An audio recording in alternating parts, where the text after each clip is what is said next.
G'day ladies and gents, and welcome to War Thunder with Mags, and today we have a little bit of a special video for you.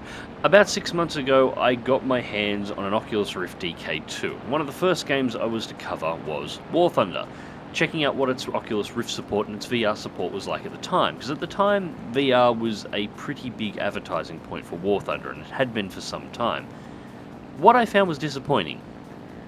The visual distance on the DK2 was borderline non-existent, the textures were relatively horrible, even the reticles on the gun sights were deformed and warped out of the correct shape that they should have been due to the way the VR worked. There were no HUD elements, there were no maps, there was nothing that you would define as a War Thunder interface that was working within the Rift at that time.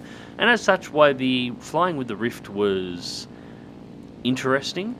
It really was. The head tracking component worked perfectly fine and the screens did display. It was more of a novelty than anything else.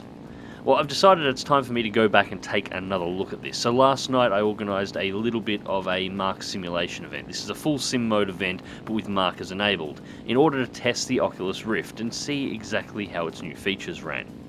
Now, the rest of this video is going to be in the stereoscopic 3D that the Oculus Rift runs in, because I sort of need it to explain and demonstrate what you're about to see. Pardon me if the video is a little bit clunky. VR is something that is really hard to demonstrate to somebody who doesn't actually have a VR headset on at the time. So the first thing we're going to look at is the menus. Okay, ladies and gents, so pardon me if my voice moves around a little bit at the moment. Obviously, I have the microphone sitting here, but I can't actually see it at the moment.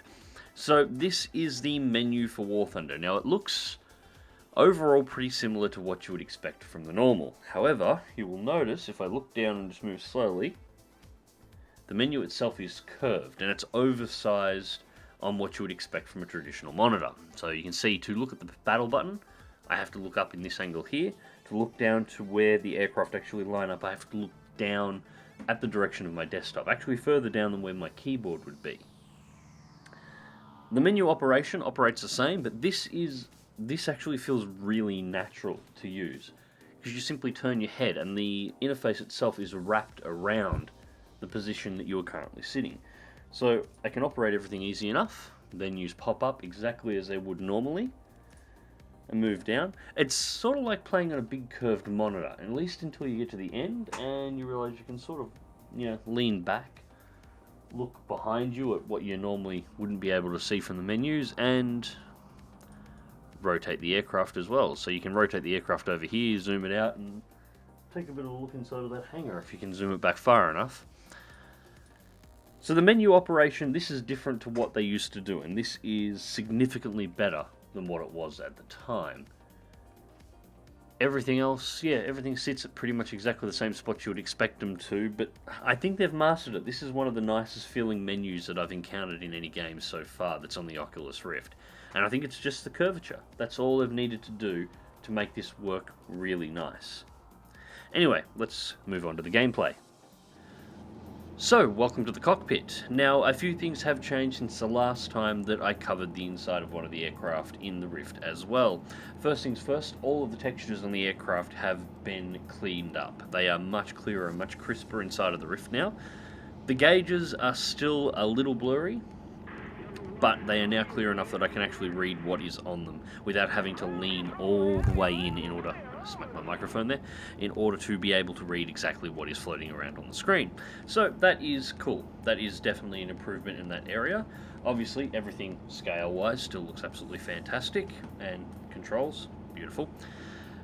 Second thing, if we just look in a little bit here, you can see the reticle is now a perfect circle. In previous builds it was a distorted oval. It had an extremely large pipper that was so large you could hide an entire aircraft behind it at about 400 meters.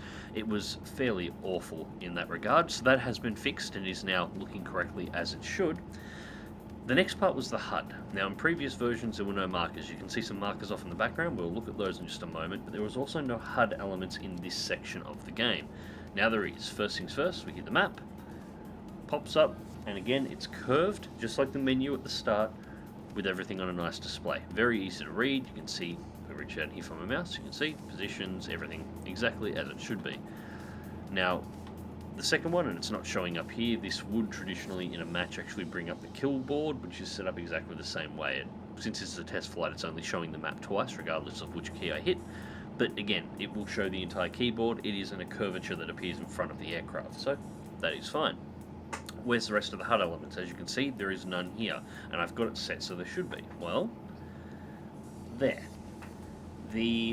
All your engine power, indicated airspeed, altitude, so on and so forth, everything that would be in the top left-hand corner of the screen normally on a normal War Thunder interface, appears floating in the air over the top of the left wing. Likewise, the radar appears floating in the air over the top of the right. This is so when you are sitting in a central forward position and flying, these do not get in the way. They do not break your peripheral vision. They do not ruin the immersion that you are having. You have just the controls and everything you would have in a sim with no interface whatsoever. However, if you do want a bit of information, you can just look up. Now, likewise, you can't see them at the moment because this is again a test flight, but the kill feed that would normally appear in the bottom right-hand corner of your screen shows up about where it says surface control lock, just on where the wing root meets the side of the aircraft. Likewise, same position on the left-hand side, normally shows how many ground targets are available in a match for your team and the enemy team.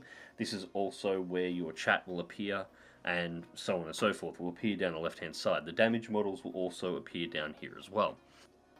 So overall, I've been incredibly impressed. This is probably one of the nicest virtual reality flight interfaces that I've actually seen. Somebody spent a lot of time getting this right and actually did a very good job of it. My honest opinion at this point, I would say that the game is fully playable on an Oculus DK2 in arcade and realistic modes, and in any form of custom battle that includes markers. Simulation battle, it's still a little hard to spot dots, although you can play with the post-effects settings just a little bit and make things a little bit easier there. I still don't have a CV1 or a Vive, which is unfortunate, because I would like to test both of those as well, but speaking to those who do have them, the visual quality is much improved on the sim side of things, although it can still be somewhat difficult to actually spot targets. However, at this point, it's not really a problem with War Thunder or the way VR is programmed into War Thunder. It's actually a limitation of the screen resolutions of all the current generation head-mounted displays, whether it be the Oculus Rift CV1 or the HTC Vive. None of the current generation headsets really have a high enough resolution screen to compare against the 1, 2 and 4K gaming monitors that you can currently get available and using TrackIR. That said, I still say that VR gives a far more immersive experience. I would love to put together a dogfight that had nothing but people in VR head units. It would be extremely difficult to find enough people with head-mounted displays playing War Thunder to pull that off, but I would love to give it a shot. Anyways, ladies and gents, I'm just going to finish this video up with a couple of clips from last night's VR flyout. Hope everybody enjoyed the video, and I hope this gave you a nice little insight into War Thunder VR support and how VR works in general. Anyways, ladies and gents, as always, thank you very much for watching. Click like if you do, subscribe if you want to see more, leave a comment in the comment section below. Fly smart, fly safe, and I will catch you in the skies. Oh, and I am now officially partnered with Discord, so if you would like to come and join my official Discord server, the link is in the video description below. Catch you next time.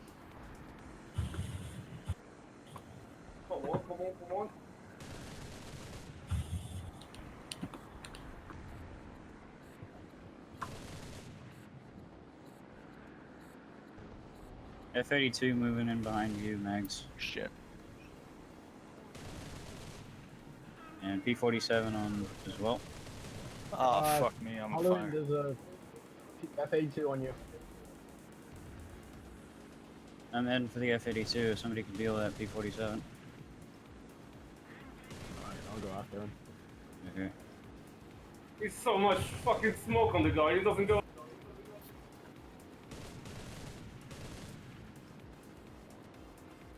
Here's a guy behind me. Shit. Nice one. F-82 closing on you, Mags. It's Rich. Thanks for that. One. Please don't flash. Joe, you got a P-38 in your ass. Yeah.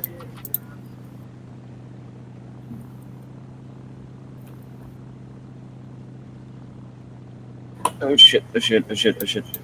We need somebody to side climb and push those fuckers down.